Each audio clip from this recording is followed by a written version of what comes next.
In the Heart of the Word. Reflections by Father Joseph Mary, SCTJM, on the daily readings from the Holy Mass, Sunday of the third week of Lent. We are His temple.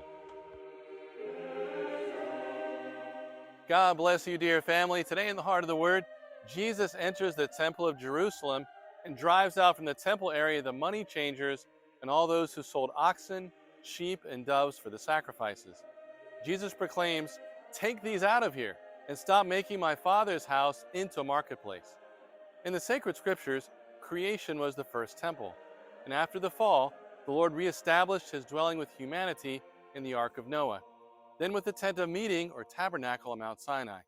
Eventually, Solomon consecrates the temple which David had prepared for. As Isaiah would prophesy, the temple was meant to be a house of prayer for all the nations. After the Babylonian exile, the temple was rebuilt by Ezra and Nehemiah, and at the time of Christ, expanded by Herod the Great. The Temple of Jerusalem was considered the most magnificent temple in the Roman world, but it had become a marketplace. Instead of a place of prayer, it was a place for profit. There was so much noise buying and selling livestock for sacrifice that the sound of prayer of the sacrifices being offered could not be heard. The house of the Father, the temple, had become a sign not of God, but of the world. It had become a marketplace.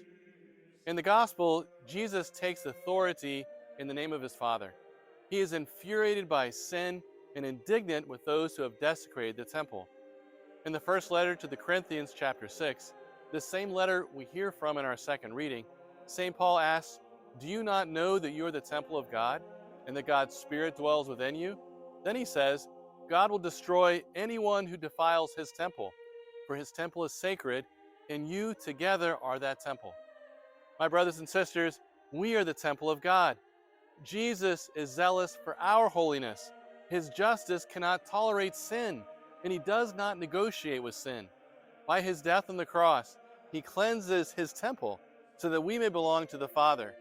Zeal for his house, for our holiness and our purity, consumes him. How do we guard and care for such an undeserved gift? The Church, in her wisdom, gives us the first reading as our path of response. In Exodus chapter 20, God gives the 10 Commandments to Moses, and through the Scriptures, God gives them to us. The 10 Commandments are not outdated. They're not suggestions. They define how to keep the temple holy so that God may dwell within us. Do we know the 10 Commandments by heart? Do we love them? Do we have them in our homes? Do we teach them to our children? Jesus says, "If you love me, you will keep my commandments." Do we keep his commandments? Do we love him? As St. Bonaventure once said, "Let us keep the commandments with all of our heart, and in his heart, the Lord will keep us." Let us listen to these words of Mother Adela. There is no true conversion unless we are deeply sorry for our own sins. Our hearts cannot enter deeply into the passion for our salvation if we do not have a profound love for Christ and for each of his wounds.